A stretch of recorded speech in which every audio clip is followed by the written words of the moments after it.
Is there a world in which Michael Carrick gets this permanent job? Well, if you're sitting in the shoes of Ineos, right, Jason Wilcox and Omar Brada, I think you...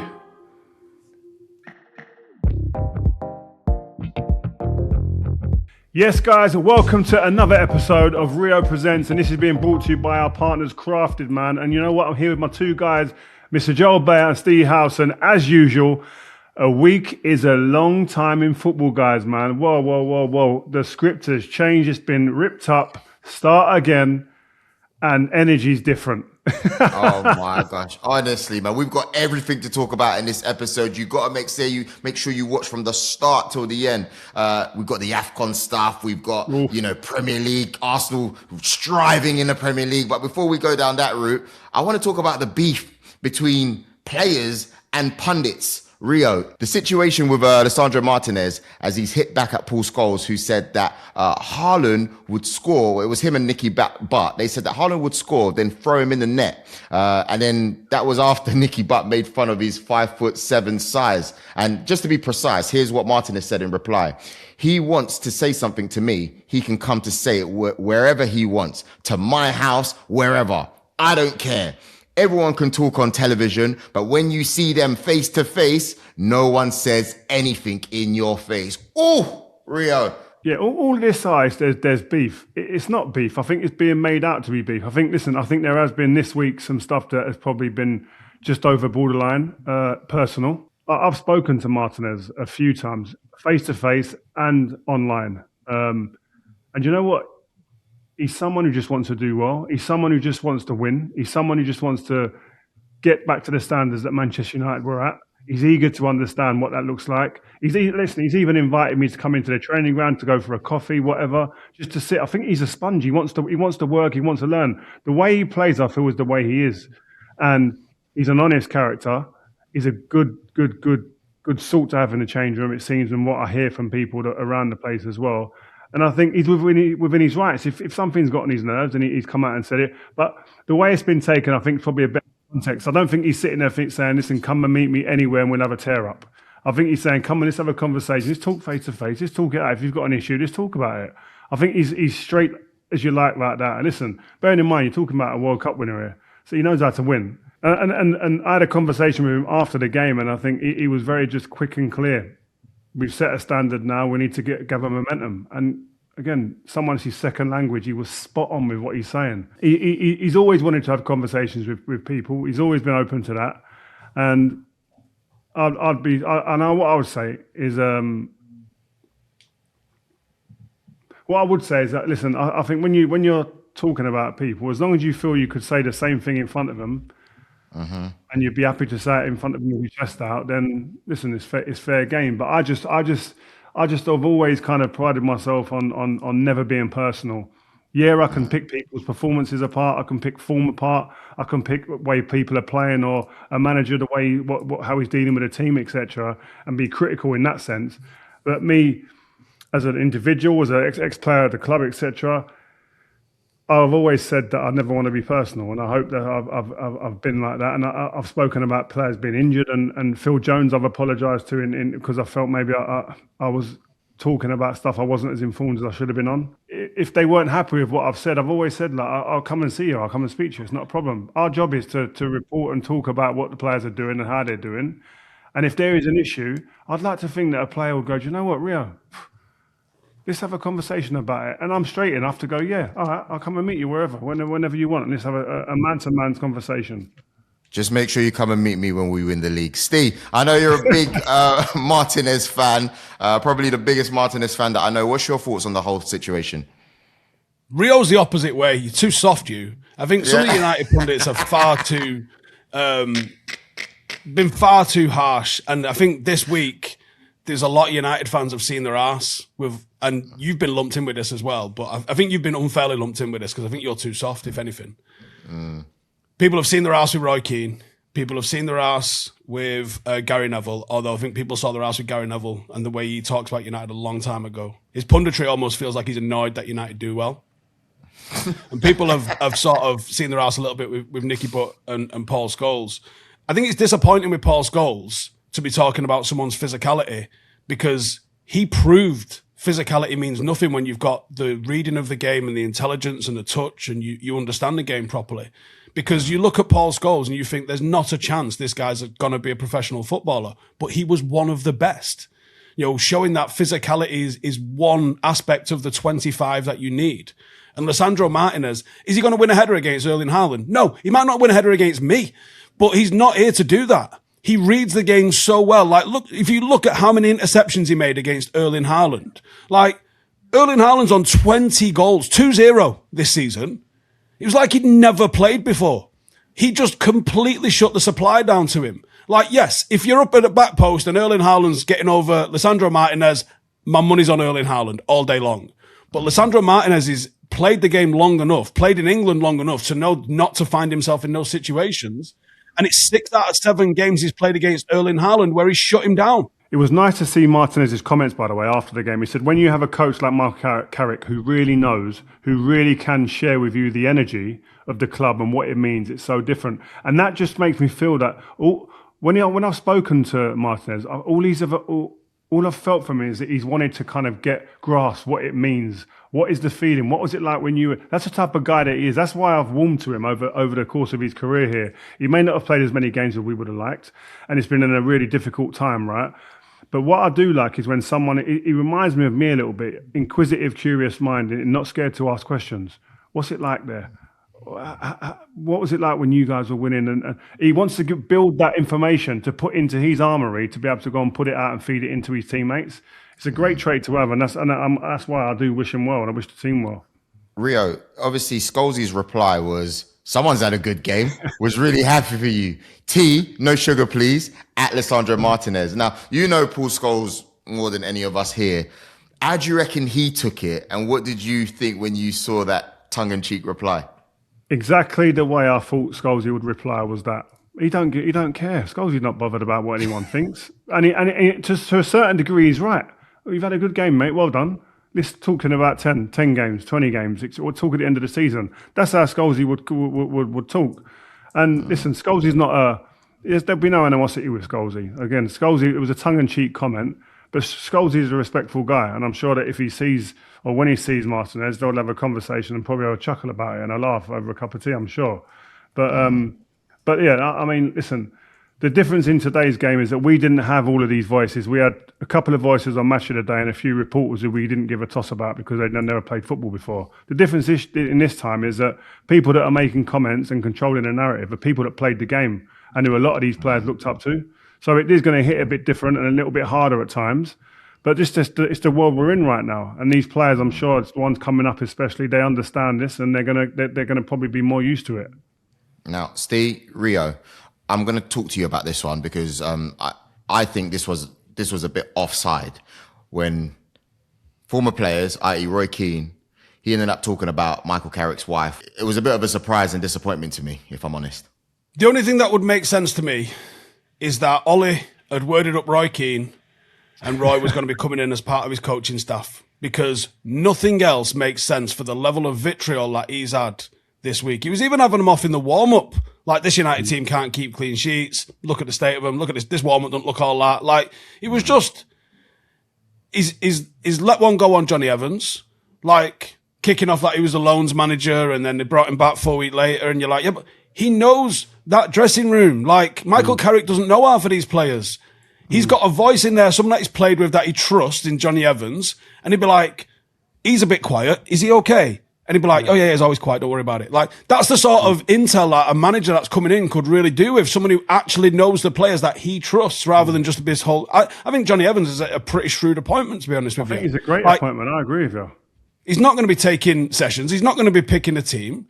Like, I think he's a really shrewd appointment. Nothing else really makes sense. I mean, to remember the tweet that was deleted, by the way, from 12 years ago, 14 years ago, and bring it up on a podcast in that manner. It's Jesus. Like, do you know the thing about Jonny Evans as well? Like, why I thought it was a bit like Jonny Evans was like, it's like, why him? He's actually probably fourth in line, maybe fifth in line. Like, he's not going to be, like you say, taking sessions. You've got Michael Carrick, Steve Holland. He's been assistant to some of the biggest names in recent years, by the way. Jonathan Woodgate, who's actually managed the team, and he's a coach, yep. and been a top player, by the way. Then you've got Travis, by the way, I think he's a 21s coach, so they've got higher hopes for him as well. They see him as a bit like McKenna-ish in terms of his impact and influence and his quality. And then you got Jonny Evans. And like you say, Jonny Evans ain't going to be taking such... Do you know what Jonny Evans would be great for? It'd be great for taking the likes of Lenny Yoro, the likes of Aidan Heaven, and all the younger centre-backs coming through and working on little basic fundamentals and getting reps in. Repetition. That's the type of area that I'll be saying to him, Michael, if I'm Michael Carrick, I ain't got time to do all this. It's too quick. There's too much stuff going on here.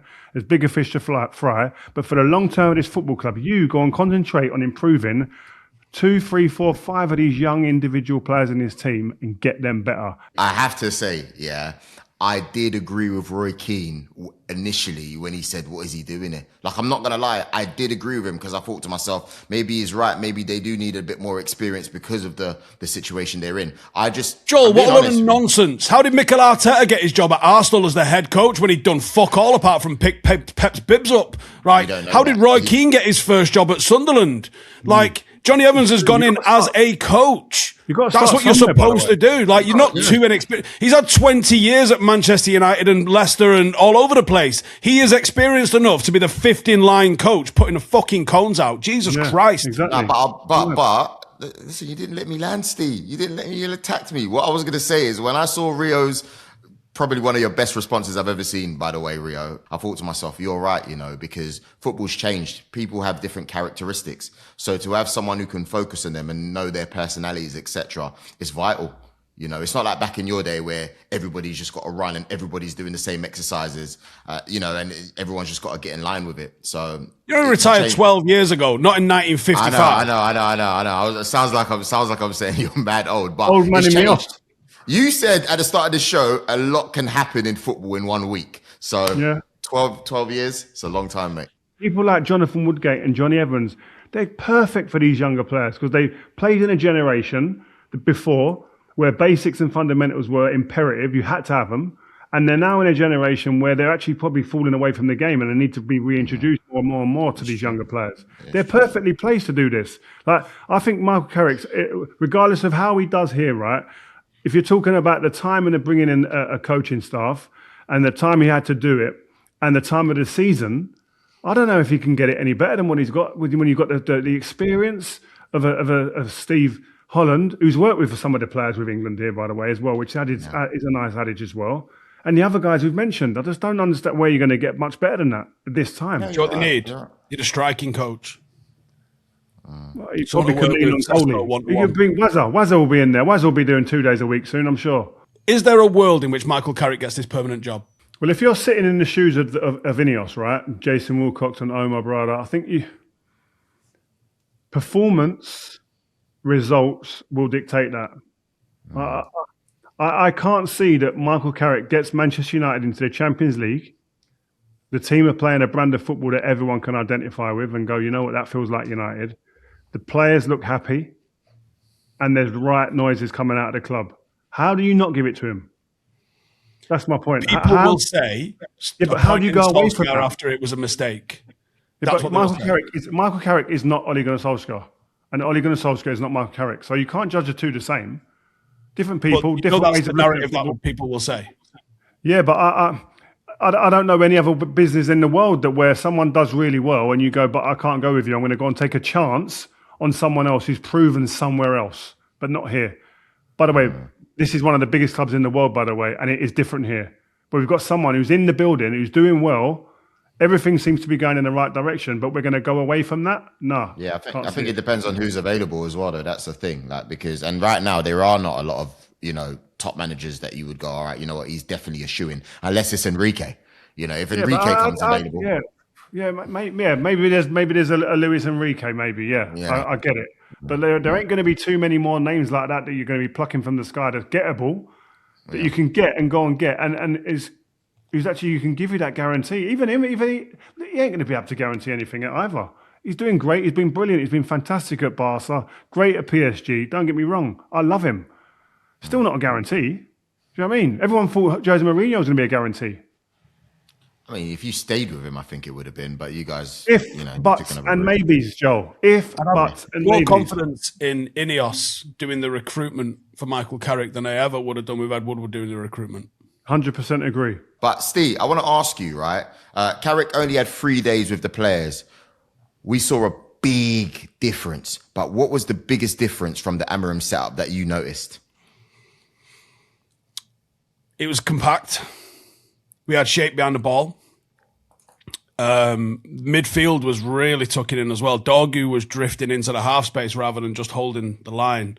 And that really helped compact the midfield because we pressed with a 4, which is a ballsy call to do against Manchester City, is to try and press with a 4.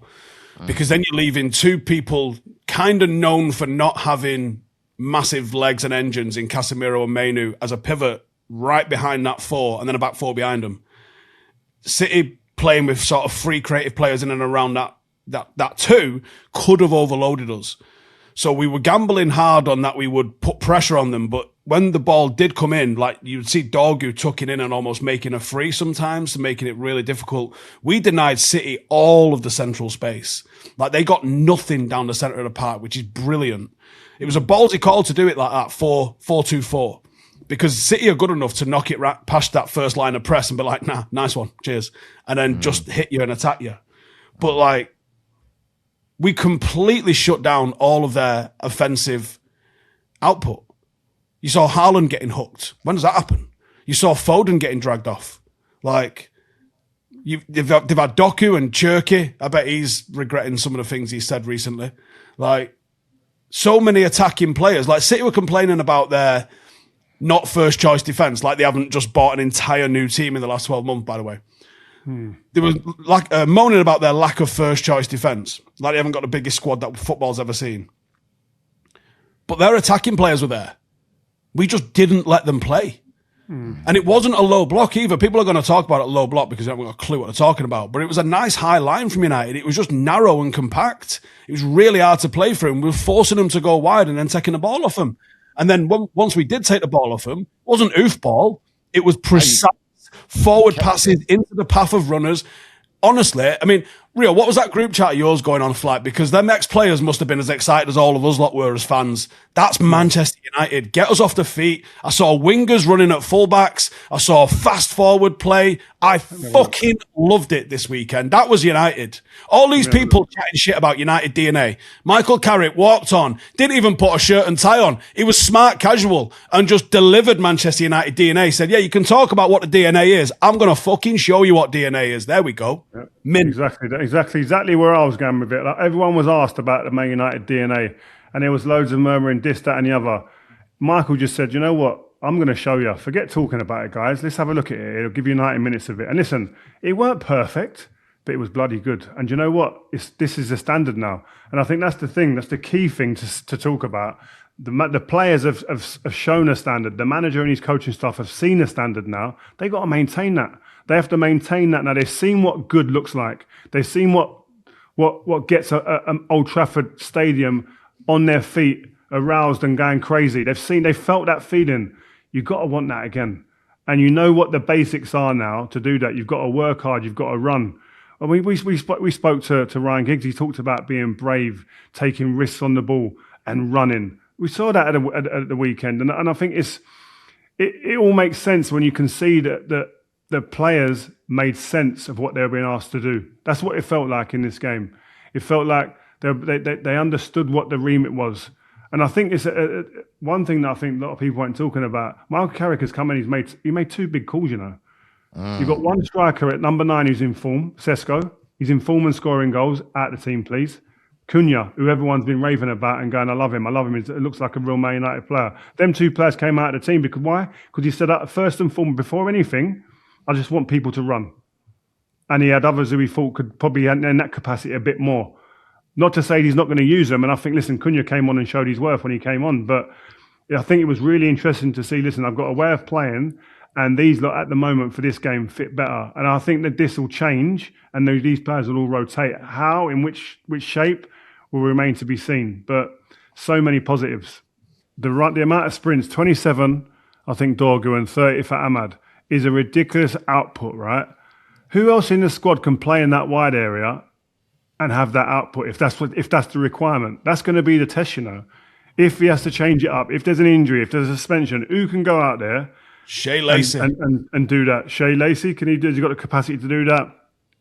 Mason Mount maybe could go out there, or is he now vying for the 10 spot with Bruno? Cunha, can he do that? And I think it's a different ask of Cunha now, what he's got to respond to. And I'm interested to see the response. Dorgu's improvement as well in recent weeks, Rio. He's starting to really I'm seeing him higher up the pitch. He's making better decisions. I don't know, man. Steve, is it you like Dorgu? What's been the difference? I don't know, but I know that shout out Kwaku Sadov, his coach that we had on. Yeah. He's doing regular. He was obviously always going to be physically prepared because Sadov smashes them. If you follow him on Instagram, you see what he's doing to the lads. I bet the sports scientists at United are watching through their fingers because he looks like he's drilling them. But Dorgu looks like one of the most conditioned players in the Premier League, doesn't he? He can do 90 minutes and then probably bang out another 90 minutes. He is game to the gills. How many duels is he getting involved in week to week? It's 15, 16, 17, 18 duels. He's just about it. He's just ready to fight at all times of the day. I think the only criticism that you could have of him was from a technical level, he looked a little bit behind the rest of the players. But he's picking his moments and learning how to play with what he's got. He's got pace, he's got power, and he's using those things properly in the game because he's not thick. He ain't just a runner. He's got a football brain. You can see he understands the game. His touch is a little bit off. And he's playing to the moments that suit him. He's arriving late in the box. He's making challenges. And, I actually thought he'd probably be better suited to playing fullback. But at the moment, playing him on the wing, last few weeks, he's probably had his best games in a United shirt when he's been played on the wing, which I did not expect. Yeah. He's got 4 goal involvements in his last 6 matches, and he's been playing higher. And do you know what? We've been saying it on the pod for weeks. Someone get hold of him and simplify his game, especially when he gets in the final third. The early part of the game, he banged 2 balls across or 3 balls across the front of the goal. Not overthinking it. Not thinking, should I do this? Do I have to over-elaborate? Simplify your game. That's what a lot of players, I think, sometimes fail to understand. That sometimes just playing more simple and not thinking about it too much makes things so much easier, and you get better rewards for it. But it's I don't know. It's easy to say now we've seen a good performance, and so we can sit here and go, well done, great work. But you got to think about Amorim, and you look back. Did he misread a lot of players, or was his system just not right for certain players? Because you look at Kobbie Mainoo who comes into the team, and you're sitting there going, how is this kid not playing? And everyone's been saying it. Why is he not playing? The system didn't suit him, and I think that is it's not an excuse for a player or a slight on a player. Sometimes there are systems that aren't going to suit certain individuals. And Kobbie Mainoo, the big difference with this formation that Carrick played to the one that Amorim played is spaces and space around players in that middle area. Steve touched on it before, being more compact. 4-4-2, when Man United didn't have the ball, made us so much more connected, especially in that middle area. Dorgu's dropping in and coming in tighter alongside the midfield. You've got Bruno in front of that in a 10, still condensing areas as well at times. And you've got Ahmad at times, he might have dropped in not as much. But it means that the 2 midfielders ain't being left on their own, isolated with big ground around them to cover and spaces for opposition number 10s especially to get in and around. It was a big difference for us. And that's what makes it a team that Mainoo can play in when there aren't big spaces. Because listen, unfortunately, physicality for certain players isn't their number 1 strength. But if it isn't, play to their strength then, if they're that good. And Kobbie Mainoo is. What time are you turning up if you're Kobbie Mainoo? Because I think I'm there at 6:15 a.m. every single morning. Morning, Michael. Have you got your boots on? Let's get out on the pitch. Yeah. Because if anyone could turn Kobbie Mainoo to the next level, it's Michael Carrick. If you can take some of the best traits that Michael Carrick had, punching it into the striker, cutting off the space in behind you to the striker, those little bits of his game make Kobbie Mainoo an unbelievable midfielder. Do you know the mad thing, Steve? We said it the other day on the podcast as well. Michael Carrick was probably the best player that I've played with in terms of being able to stop a pass into the front man. So I'm behind him, and he'd cut off the lane that the ball can come into the striker. He'd just step left or step right. I'd be shouting him as well, but he ended up knowing it himself. Or he took a step forward to cut the angle. Like he was ridiculously intelligent without the ball. So For someone who used to, by the way, they used to say, can he get around the park enough and blah, blah. If you're intelligent enough sometimes, your positions you take up. Casemiro done that for years at Real Madrid. Casemiro's physically, in terms of being able to run and cover ground quickly, had never been his best trait. But he took up great positions, and he was in a team that allowed him to be able to be the best version of himself in that position. And this is what you got to find. I think we with Amorim, I think he was, again, we talk about being stubborn.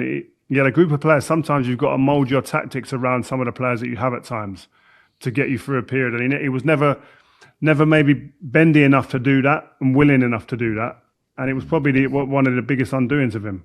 Rio, I noticed whilst I was cheering on Man United, United, just happy you guys were going to hand us the title, again, right? United. I saw how hard the players were running. Why is that, Rio? You know, the main thing I think is understanding the role and then believing in the role. That's the two things there. Understanding what the manager's asking you to do and then going, yep, I think that's going to work. I feel it works. I see it working. And I think that comes in when you understand something psychologically, it becomes easier to sprint over them big distances, them hard distances, like the reps of them, doing them time and time again. And we saw the amounts, especially the two wide guys, Ahmad and Dorgu. They done, I think it was 27 and 30 sprints, huge numbers. And if you compare that, I mean, if you're in a corporate job in any walk of life, and your boss is telling you just carry on doing that every day, and you're seeing it's not working, it drains the life out of you. The belief and hope drains out of you, and that's what I think happened in the end with the guys with Amorim. Not that they weren't running, just. If you just take the edge off a run time and time again, then you're going to be percentages off it.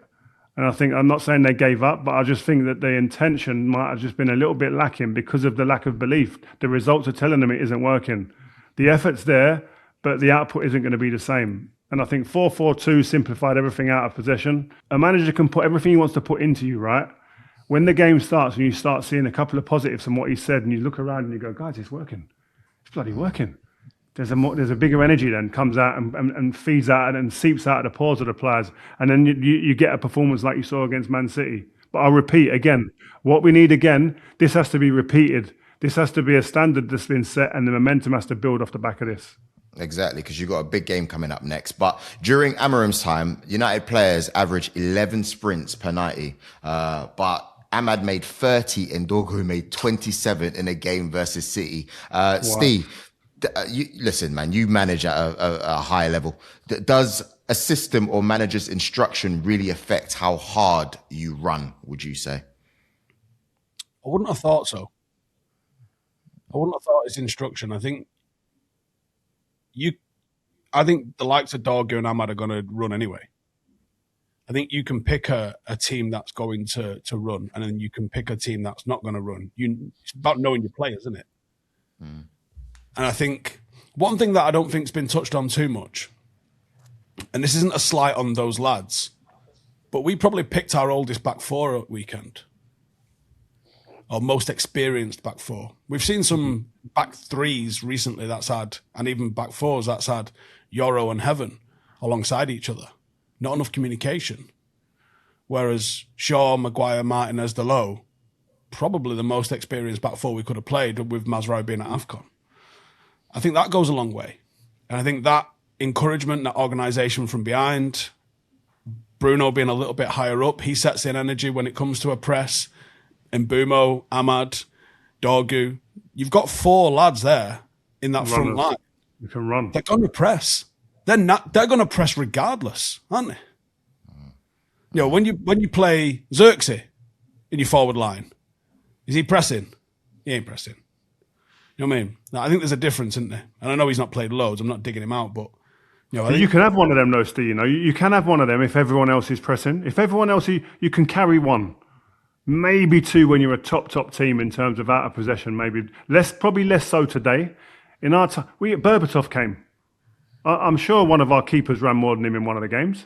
Do you know what I mean? Like when you got the ability and the output that he was giving us, you don't mind carrying him out of possession because, you know, when you got the ball and you get the ball in the box, he's going to score or deliver a pass to put a chance on a plate for someone. But like you say, you might accept that more when you've got the quality that I'm talking about. I sent you that tweet in the week or weekend where it's got United 2006 Manchester Derby 20 years ago. If that doesn't make you feel old, I don't know what does. 20 years ago, Manchester United in possession, Manchester Derby. I think it's at home. And we are in a 3-2-5 shape. So Alex Ferguson gets zero credit for the tactical shapes that we used to bring up. And you didn't even realise you was in that shape, did you? So he probably didn't put it on a whiteboard anywhere. Football don't change that much. It's just the wording around it and the phrases that are around it. Like they change, and it seems like we've updated the whole thing. And people paint clearer pictures now because there's more time to see things and analyse and more data. So things are a lot more clearer. But yeah, I mean, listen, when we used to build, I'd kind of come to the right of the box a little bit. But if I got the ball to the right of the side of the box, I didn't want Gary Neville or Wes Brown right next to me. I wanted them high. So then we look like we're probably playing a 3. Sometimes probably playing a 2 at the back when we're in possession because you've got your 2 fullbacks who are really high. But yeah, I mean, listen, Michael Carrick, there's going to be references to when he played because it was such a successful time and he knows that. That's what he knows. So he's going to reference that sometimes in some of the shapes that his teams have. But can I just, I think there was so much said about Kobbie Mainoo at Man United, right? And a lot of it was as to why he can't play. Why isn't he playing? Question marks, free Kobbie Mainoo, etc., right? One thing to come out of this weekend, Kobbie Mainoo told the world, I can play for Manchester United. That's what he told everybody because you put him in the right team, you put him in the right setup, he can perform, right? And I think we got to appreciate the pressure on his young shoulders going into that game based on all of the noise that was surrounding him for all the months that's gone past. The magnitude of the game being a derby as well, what that means for a young local kid getting into the team. And he's come in and put a performance like that. That tells you he's got balls of steel, he's confident, and he's got it. He has got it in spades because that ain't an easy ask, man. I'm telling you. Because everyone would have been going, do you know what? And I'd have been sitting here if he hadn't had a good game. I'd go, do you know what? He's got to get up to speed, though. Needs a bit of rhythm. Needs a bit of time. He's lacking fitness. Yeah. But he just said, I don't need your backing. I'm going to put it down a performance that lets people know I am still here. And he Is that not just evidence that all 3 of those midfielders that started were sensational? Casemiro rolled back the years. Kobbie Mainoo looked like the player that we knew he was. Bruno Fernandes put on a masterclass. So it's just not evidence that we should have been playing a 3 with those 3 all fucking season. Yeah, it's saying that. Has football left Casemiro? Is it gone? Or is it I don't know, is it back or like that statement looks worse and worse all the time because even this season he's done well most of the time. But I don't know, man. I always think this when you look at players in teams and they're not doing well, it's more than just that they're not good enough or they're not. There are sometimes big reasons as to team structure and the shape of the team and maybe relationship with manager and stuff that isn't enabling them to perform. It isn't just about a basic, he's ain't good enough, got to get rid of him. You've got to look into these things a little bit more at times. But Bruno back in the number 10, close to Mbeumo. That looked dangerous, Steve. Was you giddy? I think, like we said earlier, Michael Carrick has just come and shown us what Manchester United DNA is.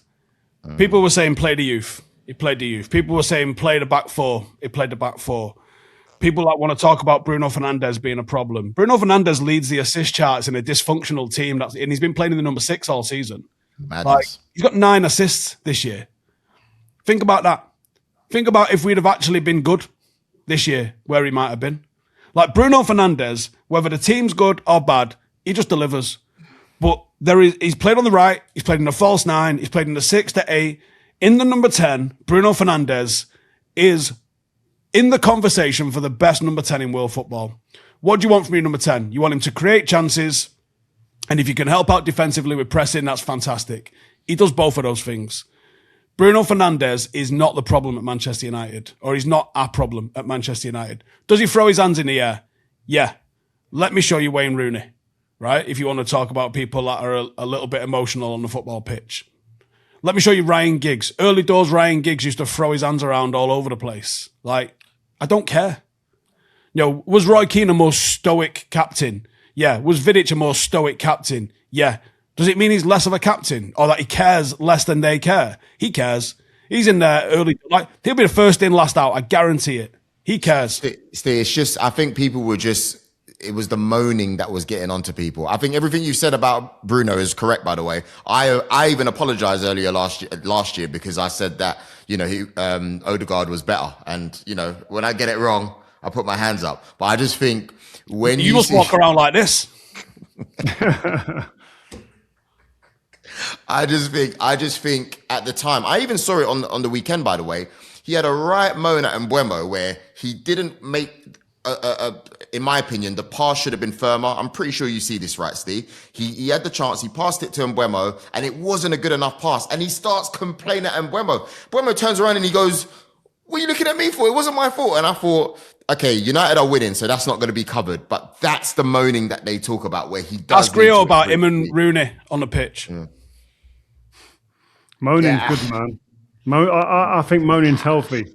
Arguing's healthy. If it's done from the right place of just improving and doing better and demanding of each other, it's needed, man. Because you need to.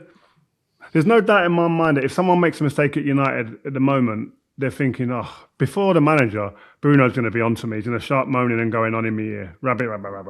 But Rio, it was Bruno that made the mistake. That's what I'm saying. So I'm not saying that it doesn't happen. We all don't. But I think sometimes he does that too much. Yeah, but it might have been a bad ball, but he might be saying, I need you to show before that. I'm having to wait a little bit longer on the ball than I should because you ain't acknowledging where I am and what I need. You got to know me, man. I need this. Well, listen, let's move on now because I don't want to hear no slander on my man, Mr. Bruno Fernandes. Right? Let's move on to Arsenal. What's going on with Arsenal? You know what? A lot of people are picking holes in Arsenal's their performance and their draw with Forest, but it's another point gained. That's the way you got to look at it, and I'm sure they will. And it's another clean sheet. Rio, 15 points clear of Manchester United. Everyone's saying, if Villa won yesterday, it would have only been 4 points. What victory, bruv? You got beat by Everton. Right about now, I'm not going to lie, we should probably be 12 points clear in this league title. There have been 2 games where I think we should have won. We should have taken advantage of the Liverpool game. Should have taken advantage of the game yesterday, but on Saturday. But either way, we're in a very good position. And I do believe that because everybody is not good enough, we'll be fine. Yeah, that's exactly it. I agree with you 100%. Because of the state of the other teams, the inconsistencies of the other teams, you got to remember, in the last 4 or 5 years, the consistency of the top 2 or 3 teams has been ridiculous. It's been remarkable, really. But this season, there's been a massive, massive fall off. The champions, nowhere to be seen. Man City are not showing a consistency that's needed to mount a real challenge. And you guys are drawing games, are winning games, and just stumbling a little bit, but you've got a foundation of clean sheets that you can fall back on. You've got a defence that can defend and know how to get clean sheets. That bodes well for you guys. All of those things I've just said there means that you guys should go on and win this league. Yeah, I mean, I've seen a lot of comparisons though between Saka and Cunha, etc. So stats. I don't know why stats are flying anyway. Like they're trying to compare my star boy to Cunha, practically the same amount of minutes, but they both got 4 goals each. Saka's got 3 assists and Cunha's got 2 assists. Now, is it still fair to say that Saka needs to be doing better this season, or is it all right because we've got a big enough squad, Rio? I'm not even going to ask Steve. Listen, I'm going to look at it if I'm sitting in Saka's shoes. Of course he wants to score more goals. Of course he wants to score to get more assists. He set a bar. His bar's much higher than that, all right? So he will be sitting there going, you know what, I should be doing more than this and better than this. But we're top of the league. And I've got a chance of getting a winner's medal. So I think he would take a season with his foot off the gas a little bit to get a trophy, to win the league. 100%. So that's the way that I think he has to look at it. I think, listen, he'll be trying everything behind the scenes to get himself back up and running, kicking it in terms of form. Listen, I don't think his form's been that bad in terms of him playing. I just think his numbers aren't as good as what they were. It's true. Go on, Steve, because you're making me laugh and you haven't even said anything. Go on. I don't need to say anything. The fact that you're comparing someone you call Starboy, someone who I keep getting told is world class, I don't know, but I keep getting told he's world class, with Cunha, who's playing for a team where he's been missing his strike partnerships all season, and we just had to sack our manager because we've been that bad. That tells you everything I need to know. I'm just going to read something out for you here. this so-called world-class player, winger, playing for a team that people keep telling me have been the best team consistently, like calendar year, despite never winning anything. This is Bukayo Saka's Premier League goals for the last 12 months. January last year, 0 goals. February, 0 goals. March, 0 goals. April, 0 goals. May, 0 goals. Now, there was no goals in June or July. I know you'd be like, there's no football, but the point is he scored no goals. That's flawed. August, combo breaker, 1 goal. September, back to form, 0 goals. October, 2 goals. November, 0 goals. December, 1 goal. For a guy that's ever present in your team, 4 goals in a calendar year for a so-called world-class player, get out. Steve, he's been injured for quite a few of those months, by the way. Though? So he has though. Because even last year, before when we had that run at the end of the season, he was injured, and he was injured again this season as well. So come on, man, is he injured or is he just doing that limp thing? No, the question is though, is if you're a manager in the Premier League today, would you take Saka? You would, of course, 100%. You would. 100%. I think Jolien said it best. Steve, you're asking about what he's actually good at when it comes to world class. You know what he's going to do. You can't stop it. And that alone, the consistency and the delivery, and even Rio himself said where he's been impressed with Saka in the last 18 months is he's added tools to his game. He's not just cutting in on the left. Now he can go in on the right. It's a bit of a surprise. You don't know what he's going to do. Either way, the only tools he's added is set-piece delivery. No, that's not the only tool. It's also being able to go on both sides, Steve. Yes. Have you seen that stat as well, by the way, that if you don't score a set play goal, you don't win? You can say that, but we've had games. No, I can't say that because it's literally a fact. As far as I'm concerned, Rio, I'm just going to wrap it up before we move on to Palace. As far as I'm concerned, we will be winning the league. 7 points clear. Villa have got a nice little run of 4 games, where they're going to pick up some points. Oh my gosh. I know you're looking in them rearview mirrors, sweating. Because for the league, for the excitement, just for this pod, I would love it. Kevin Keegan moment. I'd love it if Villa and City really ramped it up and it went like to one point between 3. Have you seen that they play each other final game of the season? I think it'll be over by then, Stedo. Yep. We're winning it. We're winning it by the start. What if you come third? Oh, and it's us fourth? No, if you come third. If the Arsenal come third, oh my God. City are going to pick up, man. They've signed too many players to be bad. They've signed far too many players to be bad. It's going to take them a while to bed in, man. And you know what it's like? You lot are great. You lot are like a horse running a track on its own. But as soon as any other horses appear, you fucking start stumbling and falling over. Joe, that's how it goes, man. If you lot stumble and don't win it, we've got to do a live pod back in England and just invite all those of the listeners, all the viewers to come in and just do the live pod and just see the vibes. Do it. You should do it. Moving it on, Crystal Palace, right? So before they lost to Sunderland, it was announced that Oliver Glasner would leave Palace at the end of the season. And they were about to lose their captain, Mark Beya, as well, to Manchester City, which I think is outrageous for the fee. What's it? They paid like 20 mil for him. It's ridiculous. Glasner then came out after the match and said he felt completely abandoned by the club. Rio, would you say that is right? Yes or no? You know what? I think it's all in the detail. Like, there's no way that Glasner took that job at Crystal Palace and thought, we are going to build players to 60, 70 to 100 million pounds and keep them and mount title challenges. There's no way that he thought that, or if any day in his wildest dreams expected that to happen, right? Now, he's built a few players.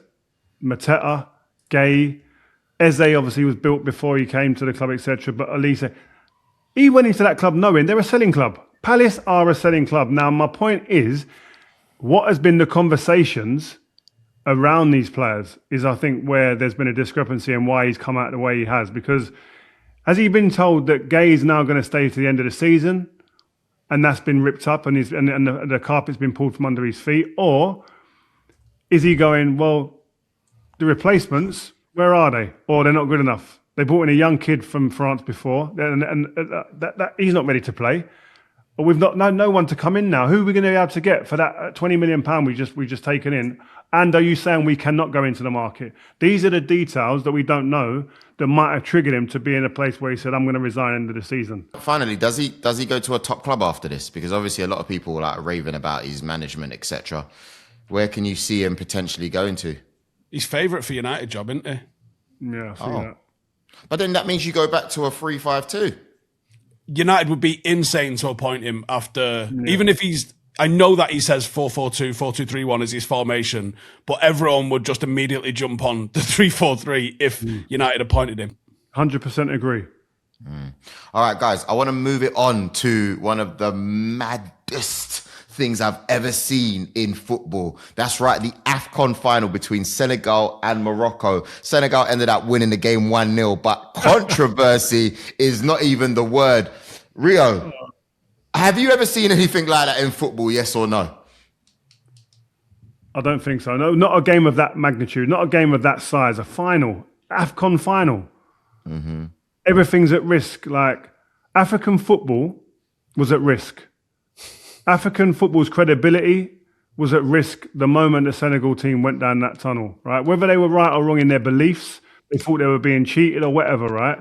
To walk off a pitch like that based on the decision that's being made ain't going to look right. But Sadio Mane saved African football. Not Senegalese football, he saved African football.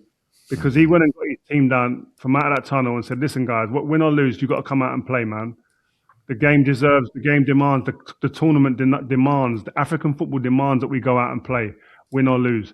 And then the gods were on their side after that, and they managed to win the game. But it was just I liked Sadio Mane before. We had him on a Rio Meets episode. If you haven't seen it, go and watch it. I liked him. Yeah. But this episode here at the AFCON has made me just absolutely love him because he's as a human and as a footballer, but more probably as a human, how he spoke in that interview, but also his actions on the pitch. Do you know how difficult that is in that moment? In the heat of the moment, to remain calm and composed, to go and drag your team out of the tunnel, and the responsibility is all on your shoulders. Like, you could lose still, and there'd be people saying, well, why'd you go out and play? You should have abandoned the game and blah, blah. But he went on his true beliefs, took a bit of advice from some people in the stadium and said, you know what, boys, come on, let's go. And you have to say that was real leadership in the heat of the moment, and that's what real leaders are about. Before I get your opinion, Steve, I have to say, first of all, that Senegal's goal, in my opinion, was a goal. The Hakimi, they want to call it a shove. That was nothing. That should have been a goal. But I do have to say that I thought Diouf did foul the Moroccan player, you know? So, we can go into I know we can go into all those details and stuff. That's fine, but I think it's the bigger picture is the tournament was actually a success. There were some great moments, and I think like listen, there was some slander on this tournament before this tournament started, and I think you can see that this tournament matters. You can see people crying in and out of the stadium, players crying, so many comments on social media, the interactions like this. It went crazy. The WhatsApp groups last night were going nuts. This is the AFCON, not the World Cup or the Euros. It's the AFCON. So this tournament matters, man. And like the next one, I'm not missing the next one. I can't. I won't miss. This time I couldn't for family reasons, but this next one I'm going, man, definitely. Steve, what's your thoughts, man? Well, for starters, after speaking to Uncle Pat a while ago, I've always wanted to go to Senegal and watch a match. Dakar Derby is meant to be off the charts for a mad game. I've always wanted to go to there. So congratulations, Senegal. What is Brahim Diaz doing for that penalty? I thought he forced it. I thought he did it on purpose to make things equal because it was such a tame Panenka. But then people said, no. Yeah, I've never. No. But it took him 20. But you have to remember the pressure that probably was on his back, right? It took him 20 minutes, almost 20 minutes, Rio, for him to be able to take that penalty because there was so much commotion going on. Can I just say something? Here's what you don't do. Panenka it. Just drill it. I know what you're saying, but like you only say that because he missed. What about all the other players that have Panenka and scored like in big moments? But he ain't Zidane.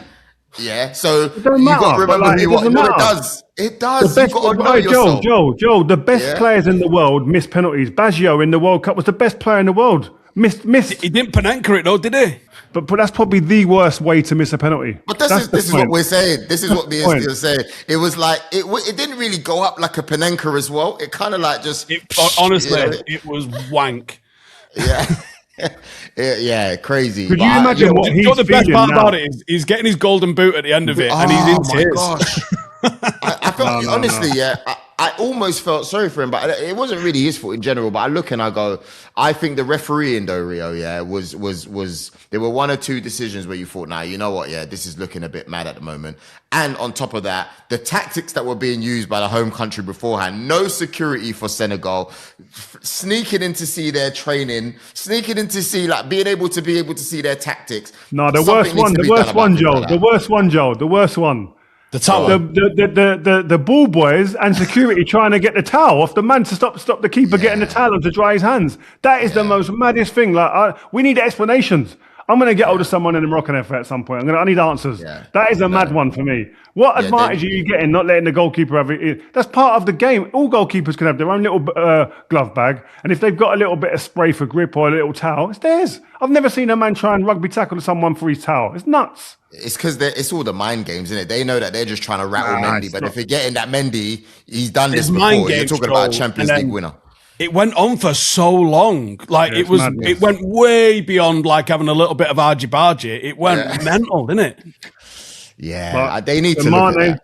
Mane's second AFCON. Where does he sit in best African players ever? Right, I've got a shortlist here. I'm going to read you my shortlist out. See if you agree with this shortlist and you can rank them after that. Go on. Didier Drogba's on the list, right? I think that's fair. Yeah. I think Mane's on that list. I'm going to put Mo Salah on that list. George Weah as the only African player with a Ballon d'Or in his house. He's on that list. Sami Eto'o's on that list. And as we was talking earlier, nobody brought this guy's name up, but for me, he might be number one, Yaya Toure. Oh, that's, That's my six. That's my six. Is anyone getting into that six? I have to say, what are we basing this on, by the way? Comments. I want you guys to get involved. The best African player ever. Who had the best career?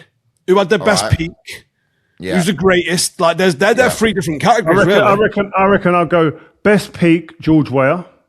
Best career, Samuel Eto'o. Yes, Rio. Do you think George Weah had a better peak than Mo Salah? Really? Bro, he won the Ballon d'Or, Come on, bro. The way he was moving back then. Ask the big dogs. Where? Mr. Josh? Nah, stop it. Where, man? I don't know, man. I think longevity. Drogba's got a longevity. As Mane's been around. He scored in Austria, Germany. He's won trophies in them countries. England with Senegal now as well. He's like. I believe he's done really well, but obviously, it depends on the package, innit? If you're talking on and off the pitch, Drogba and Mane have to be top 1 and 2, you know. But if you're talking career-wise, it's got to be Eto'o, George Weah, and then maybe, if I'm honest with you, why Sami Eto'o get no love off anyone? Eto'o's career. You cannot underestimate what my man done. He won a treble in Barcelona, and the next season went to Italy with Inter and won a treble again. Both of them teams, a massive, important cog in both of those teams. Like, he is. The guy was a joke. He started at Real Madrid, didn't he? I think when it went to Mallorca, smashed it at Mallorca. Then, like, mate, his career was a joke. Became the highest paid player in the world at one point. Like, he's won the AFCON twice, I think he did. Like, ridiculous career. Don't ever underestimate Samuel Eto'o's career, boy. Can't. He's got the best career. Before we go, by the way, you had one of the best AFCON interviews that I've seen, even though Ghana weren't involved. Baby Jet on Rio Meets. Honestly, bro, I said to Rio and George, I said, yo, my friends are like messaging me because they're excited about the Baby Jet Asamoah Gyan interview, and it's just going off. And the reaction has been probably even bigger than what we expected, isn't it, Rio? Yeah, no, definitely. And I think it coincided with the AFCON, and that generates a huge amount of interest. And it just shows you, again, the interest in African football is massive. And he's got a great story. He speaks well. And it went far better than what I anticipated. So shout out Gyan, because he was nice enough to give a bit of his time. Yeah, man. Might see him at the World Cup. You never know. All right. Well, that's it, guys. I've enjoyed that. Well done. Yeah, man, a lot to talk about today. Hopefully you guys have liked, shared, comment, subscribed, got involved, because next week is the big one. Arsenal are going to put Manchester United in their place to show that Carrick he had a good game and it's just a manager bounce. But I'm looking forward to seeing you guys next week. What do you mean? What do you mean? What if you don't? What if he doesn't? Well, then I guess we'll still be like 4 points clear or something like that, innit? Hey, so, I'm just saying though, what if he doesn't? No dramas. But listen, guys, make sure you stay tuned. If you ain't seen the Big Rio Meets interviews, go watch them now. Myself, Joel Beya, Stephen Howson, Rio Ferdinand, signing out.